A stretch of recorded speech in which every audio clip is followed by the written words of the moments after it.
Hi, Brian James from Brian James Photography, and in this video I'm going to be looking at how you can make a sharp image.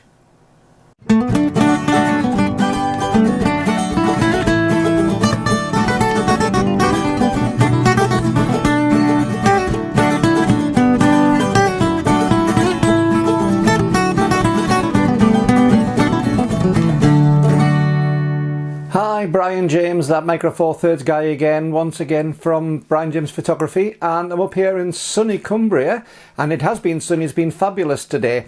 I've really enjoyed reading some of the comments on the videos, and I had a couple of really interesting points made on those videos as I was looking through, and that's prompted me just to do a very quick and dirty video to give you my opinion on something. Now, there's probably going to be two videos in this because there's two distinct subjects have been raised. Before I start, if you get the chance, give me a subscribe, and if you like the information in this, give me a thumbs up, and if you fancy, leave me a link for a cup of coffee if you want to give a small donation. Everything I do in this I don't get paid for, so this is purely just putting it over so I can try to help photographers like you in the future. So if you get the chance, there's a little PayPal link, give me a cup of coffee, and to the people who have given me a cup of coffee, thank you very much. I enjoyed some of them this afternoon with my good wife in the middle of sunny Carlisle, so really good for that. Thank you very much. Now, the problem. How do you get sharp photos? Somebody in the comments, now unfortunately there's been so many comments, I've just been looking through to try and find the right video for those comments, and I'm struggling to do it. So if it's you, this is aimed at you, you'll know who it is. There was two questions asked to me today. First of all, when do you decide to go from a kit lens to a pro lens, maybe even a prime lens for taking sharp photos? Now that is a subject in itself. I'm going to cover that probably in a later video because it's a really interesting one, especially when you consider the price of pro quality lenses and pro quality equipment. It's a big decision when you're going to be going for something super fast or super expensive. But the other thing was, somebody asked me, just how do you take sharp photos? What is it you do to take sharp photos? And the answer is dead easy. Well, I thought it was until I started thinking about it. Because I've taken photographs since I was, less than 10 years old. And I take sharp photos a lot. That's what photographers do. So how do we do it? And then I had to start thinking, because what comes naturally to me doesn't necessarily come naturally to other people. And I realised that taking a sharp photograph has many different aspects to it. And I've had to write a few down here just to try and get them through. But the first thing to ask is, what is sharp? Because it's usually just to describe well, it's in focus. But that depends on what's in focus. Is it one particular part of the picture? Is it everything in the picture? If it's something, I do a lot of portrait, for instance, and one of the first things I got called into was someone who had a high school photograph done of her children, and she said, they're out of focus. They're no good, they're out of focus, the ones that have been done. Can you do these better? And I looked at them and I said, well, yeah, I can, not a problem to do that. But when I looked at it, it wasn't out of focus. It was pin sharp focus on the eyes. The closest eye to the camera, which is normally where you try and get a portrait, the closest eye to the camera was pin sharp. It really was beautiful. So if that wasn't the case of being out of focus, what was wrong with it? And it was a poor use of depth of field. It was such a short, narrow depth of field that the eyes were beautifully in focus. Well, one eye was in focus, the other eye was actually out of focus, and by the time you got the tip of the nose and the earlobes, it looked as though the whole thing was out. So what is sharp is a very subjective thing to what you want to do. So we have lots of things that we have to look at, depth of field and all sorts of things. And I've made a bit of a list here. We need to work out how to get a photograph sharp though. As I say, you could have, if that person had actually focused on the tip of the nose would have been in focus, but the rest of it, including the eyes, would have been out, and that would have probably looked even worse than the original did. So we need to work out what we mean by sharp. We also need to work out if we need something sharp. So I'm going to go down this list, and these are a few things. They're not in order, they're literally what came out of my mind as I was writing it down, just to give a quick answer. So we need to work out how to get something sharp, and if we need something sharp at all. For many years, to get that sort of Hollywood look, which the photographers of the 30s and 40s were taking of those, they actually were sharp photos. They weren't meant to be. It's the old Vaseline, the petroleum jelly on the front of the lens to try and get a soft focus. A soft focus can be desirable. So we go for this wonderful thing these days on modern cameras of being super sharp, but is super sharp what's really going to make the shot right for you? And that's something you need to work out. And the other thing is that all these things I'm going to tell you now, they're all dependent on each other. So you may get one thing which is absolutely perfect, as I say, perfectly sharp on the closest eye, but if your depth of field isn't right, then the whole thing's out. So all of these have pros and cons, and all of these are, like most things in photography, a bit of a balance. So, how I normally go about taking a sharp photo? Well, first of all, I need to work out what it is that I'm going to be taking a photograph of, because that's important. If I'm taking a landscape where I want the whole vista pretty much in focus, then that is a very different shot to if I'm doing a head and shoulders shot, a real close head shot, for instance, for something like LinkedIn or Instagram or something like that. So it's a very, very different sort of shot that I do that for the client. I need to choose the composition. I need to work out, before I ever start looking at sharpness, I need to work out what my photograph is, how to compose it. If I have a picture which is very fussy, which has got far too much detail in and no particular single point that you're looking at, then what's the point of focusing on it? Because there's nothing really to aim for. So I need to work out, first of all, the composition of the photograph I'm wanting to take, and that has an impact on which lens I choose, how far away I am from that, what the lighting conditions are, all sorts of things. I then need to work out what my focal point is in that. So if I'm taking something of a building and I'm looking towards, say, a feature on that building, say an old church, and there are some carvings, some gargoyles or something carved onto the top, and that's what I'm actually wanting to be drawing the eye to, then where you draw the eye to is usually where you'll focus on. If you then work out your focal length, why is the focal length important? Well, lots of reasons. First of all, if you're using a wide angle lens, it's very easy to get things pretty much in focus. The depth of field tends to be very wide anyway on a wide angle lens. At the minute I'm using my 17mm or my Lumix GX8 for this video, and I've been out using that quite a lot recently for doing architecture. You can get a shallow depth of field if you want to, but you'll find that it's much easier to get quite a broad depth of field. Now if you've got a broad depth of field, lots of things are going to be in focus. But is the thing that you're actually aiming for in focus? The focal point. We need to work out what depth of field we want. Now, that's important because, again, if we're taking something of a landscape, do we need to be that critical on the focus? If everything from a meter in front of us to infinity is pretty much in focus on the lens, you're going to get a sharp image. Going back to that portrait though, if you want something which has got that wonderful blurry bokeh in the background, that wonderful out of focus thing in background and foreground, you need to choose your depth of field. And this is where we start getting the compromises come in, which I'll come to in a second. But say on this, to get around the problem I said about the school photograph, it would be obviously somebody who'd use a full frame camera, which is great, that stepped it down to about 1.8 or 1.4, whichever the fastest on the lens is, because that's what you do for portraits. You want that creamy background, so you need the fastest lens. Not always. If you go too fast, you're going to have too shallow depth of field. So again, for a portrait, a good portrait, I tend to get focused on the closest eye is almost the standard on that, because that's usually what we look at on a person's face is the eyes. It's the go-to place naturally to do, and it's usually the closest eye. But you need to work out, is the depth of field too shallow, so we're not going to have sharpness anything further away than the eye itself. So I tend to use, I'll stop down the aperture a little bit, because then I'll be able to get the nose and the back of the head in, but anything beyond that's going to be out of focus.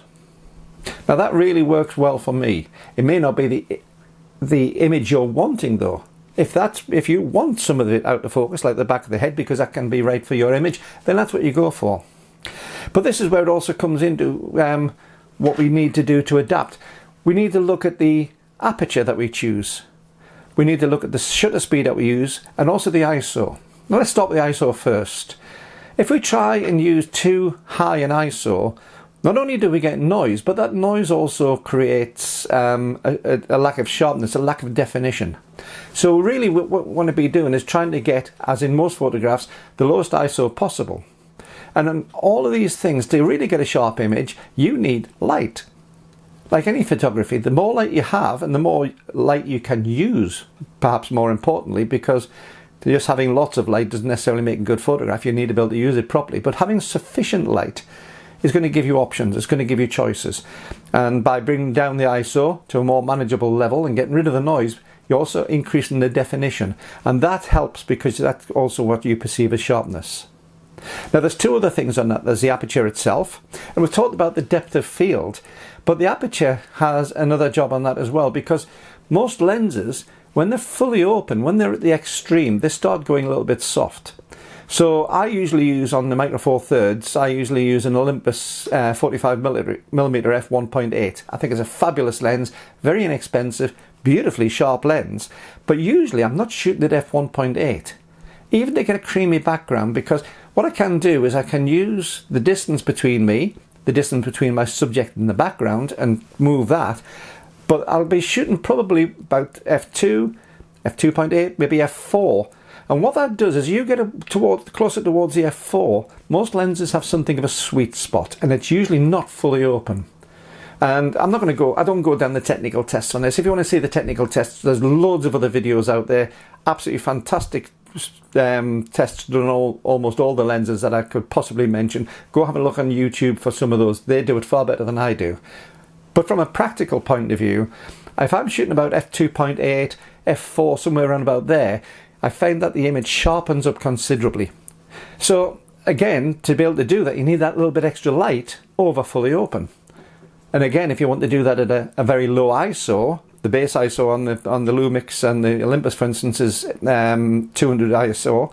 If you want to try and get it down towards there, and also to get the image that you want at about f2.8, f4, for a portrait, for instance, for a shallow depth of field, then you're going to need the light to do it. Now that also has an impact on shutter speed. Now a lot of the stuff I'm doing in the studio is great because I'm using strobes or flashlights, whichever you prefer to call them. Somebody mentioned actually that they're older, they call them flash guns rather than strobes. I tend to be the same. So if it was you that saw that, yes, I'm very much the same. I call them flash guns, but because this tends to go worldwide, an awful lot of people in other countries call them strobes, so I'm going to carry on with that. But yes, I'm old-fashioned. But then I'm using high shutter speeds and being able to adjust my aperture, like I said in the last video, and I don't really have a problem with shutter speeds. But if I'm outside, especially if I'm using a longer lens, you know, a 150mm, which is a 35mm or full frame equivalent of a 300, or even I use a 100 to 300, which gives me effective focal length of a 600 on a full frame, that becomes very, very difficult to hold. Because what happens then is you get lots of movement, they're very unstable, but also your width of frame, you know, the actual angle that you see is incredibly narrow. So to try and get that sharp, you really need a very fast shutter speed. And with a very fast shutter speed, you're coming back to the apertures being particularly wide open to let more light in. But as I said, you're moving away from the sweet spot. And the sweet spot's different on the lenses, but you know, if you're going more towards fully open, that's going to soften it slightly, especially at the outside extremes.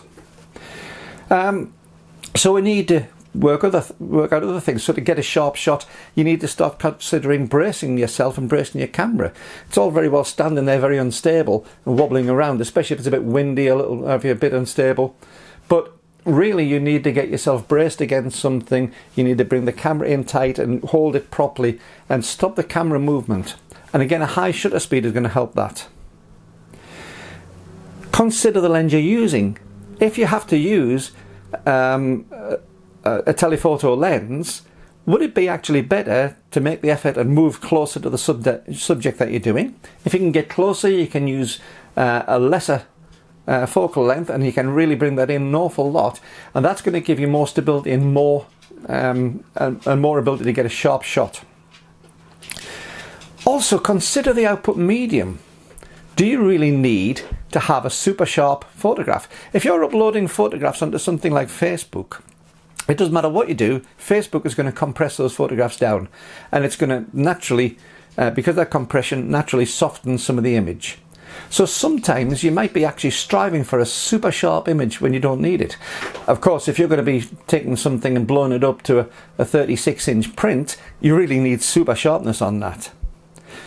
Again, for a super sharp image, you do tend to find that the more expensive lenses have better glass in them and also have better alignment of the glass. So again, as I say, I'll come to this in a different video, but a more expensive, faster lens usually will give you better results. Not always. Be careful of that, but the majority of the time it will. If you really want to go to the point of getting good sharp shots, considering a prime. A prime lens is almost always going to give you sharper results than an equivalent zoom. So even the little f1.8 45mm that I shoot, which is dirt cheap, they really are cheap as chips, but even that's going to give me far better results than a medium cost zoom lens of similar, which will cover that sort of focal length. So again, consider what you're doing. Don't be afraid to move your feet to actually change over the type of lens that you're choosing. But there's also additional tools. One of the things I'll say about the additional tools is good photography and good photo technique starts without using these additional tools. So again, what I've said already, if you consider those, you can probably get away from the tools. But what are those additional tools?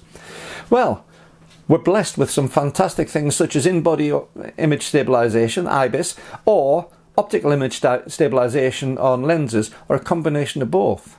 I've said about using a telephoto lens at a slowish speed. IBIS has given you 3, 4, 5, maybe even 6 stops of stability. Now, that's what that means is you can effectively turn the shutter speed down 6 or 4, 5, 6, whatever it is, full stops, slower than you would normally be able to, and get a similar sort of result. Be careful though. If we get too reliant on IBIS and too reliant on optical image stabilization, we're working at the extremes there. It's easier if you can make it better for the camera and better for yourself to get good technique in the first place. So although we've got these things, and I'm a great fan of using them, it doesn't necessarily mean to say you're going to get a better shot. But what it's going to do is it's going to give you the more chance of a better shot. We've also got post-production. Things like Lightroom, Photoshop and all the other software things have sharpening tools, and again there is a compromise because they will change some of the dynamics on the shot.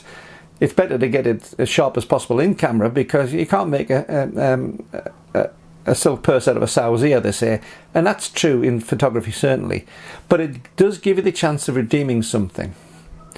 It depends on what you're going to be doing insofar as bracing the camera. If you use a tripod is great. It will give you good stability, especially a good tripod will give you great stability. If you haven't got a tripod though, a monopod. I find monopods great. I quite often keep a monopod in the bag because it's small, it's light, it's easy, and it's absolutely fantastic for just sliding out, putting on the top of the camera, taking a quick shot, and you're there. You also get other problems associated. Somebody's mentioned about the JX8 that I've got, shutter shock.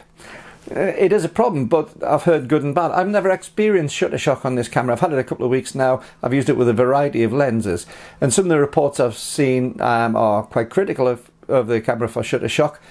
Other reports seem to say that it's down to 1 or 2 lenses, and the lenses they've quoted I don't have. So it may be down to that, but it is worth considering. Shutter shock will cause a softness in some of the images that you take. But what you can also do as well, especially if you're using a tripod, is to use a delay timer. The cameras have got 2-second and 10-second timers into them almost exclusively. If you've got a camera, you're going to have a delay timer in it. Don't be afraid to use that. Set your shot up, but by pressing the shutter and then standing back, the little bit of wobble that you'll put on with your hands is going to be nullified by that. And it's, you know, especially if you've got an electric shutter, if you've got an electronic shutter rather than mechanical shutter, and you've got a particularly awkward shot to take, try considering that. So there's lots there. But I go back to the original question, what is sharp? Now sharpness is a perception. Whatever we do, all we're doing is changing either pixels, or in the old days of cameras, grain. And all we're doing is changing the intensity, the luminance, and also the way that it responds to colour, the chrominance of that particular set of pixels or particular piece of grain. And when we're talking about focus, We also use, as I've said before about IBIS, we've got some fantastic automated focusing systems. Now, they really make things easy. But do they? Is it working? Is it the right type of focus that you've got? Modern cameras have so many different modes of focus. Are we using a spot focus? Are we using all the different focus points? Has it got 9, 19, 900 focus points, whatever it is on the camera? Because again, the camera is trying to work out what you want. Unless you tell it what you want properly, it's never going to know.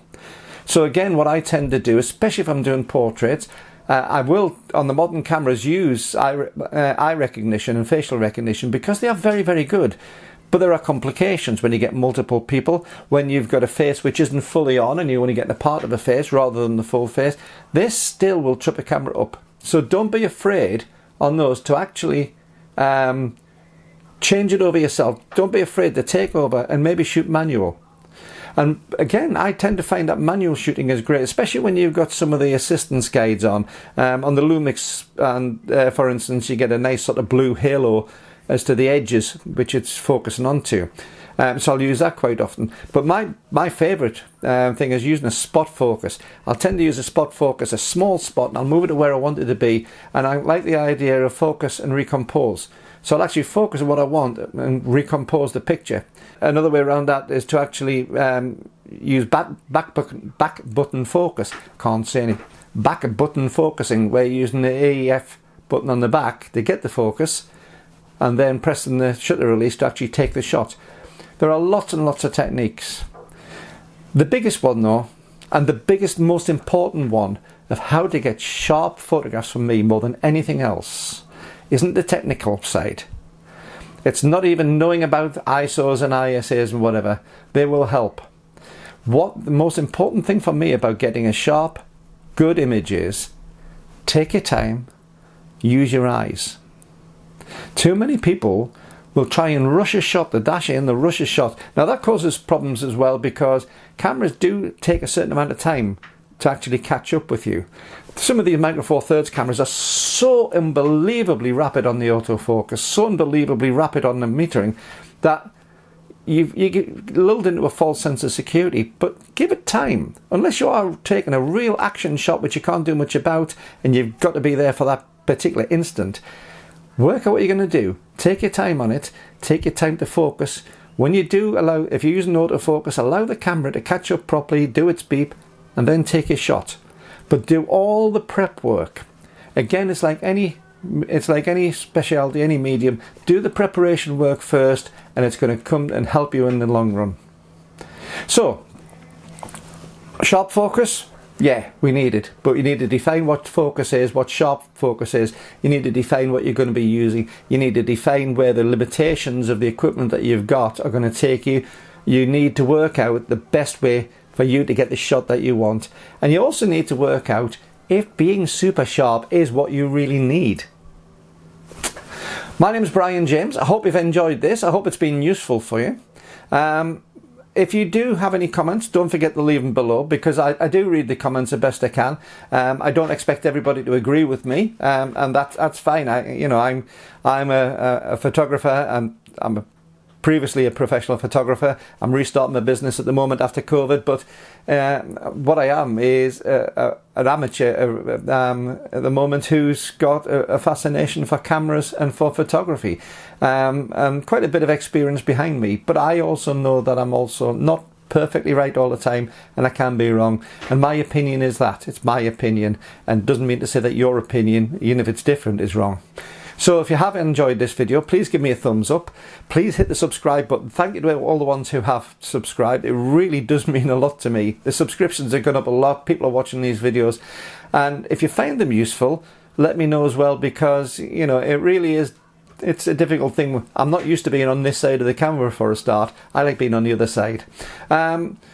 If you do get the chance, as I say, my photography equipment, I pay for myself. I'm not sponsored. I'm not monetized on YouTube. So if you do get the chance to drop me a coffee, There's a PayPal link in the description below, and I'll look forward to seeing you very, very soon. And as I say, I'm going to be uploading a video on my opinion as to when it's worth going towards the pro lenses rather than the kit lenses, especially when it comes to things like sharpness. So once again, Brian James, that Micro Four Thirds guy. Look forward to seeing you soon. Bye bye.